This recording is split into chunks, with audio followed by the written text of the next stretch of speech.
Troops heading out. Today, President Biden ordered thousands more U.S. military members to European nations surrounding Ukraine. It's all part of the ongoing conflict with Russia and Ukraine. Yeah, these additional forces are separate from the 8,500 U.S. personnel who have been placed on heightened alert. The U.S. is moving 1,000 troops who are currently based in Germany to Romania. Commanders are also sending another 2,000 from the U.S. to Poland and Germany. Already, some Florida National Guardsmen are in Ukraine training soldiers. And News 4 Check's reporter Jim Piggott joins us live. Jim, you asked if they are part of this deployment. Well, they weren't part of that announcement today. In fact, we understand that the Florida National Guard has been there probably since December. And what they are doing, as you had mentioned, is they're helping to train Ukrainian forces in case Russia should move in. And if that's the case, we understand that the National Guard will move out. The buildup of Russian troops near the Ukrainian border is a show of force. And with President Biden now saying 3,000 U.S. troops will be deployed to the area and 8,500 on high alert standing by, it's growing.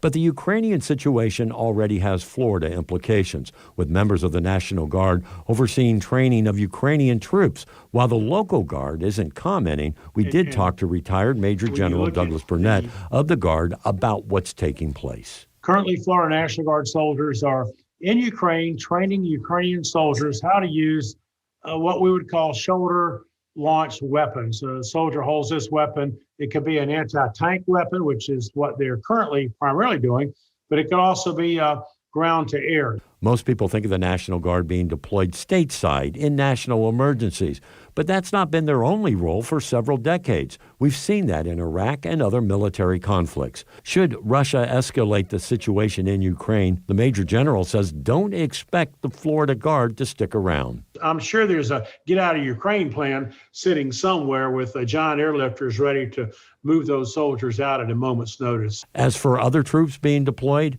General Burnett doesn't see it escalating into a full-fledged war. Those soldiers will not go to Ukraine.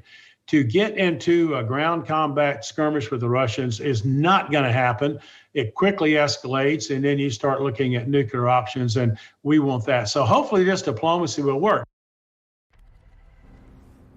Now, coming up all new at 6 o'clock, I spoke to an admiral about this situation, and he says, a retired admiral that is, and he says when you have two armed forces facing off each other, well, a lot could go wrong. We'll have his take all new at 6. For now, we're live on the South Bank. Jim Piggott, Channel 4, the local station.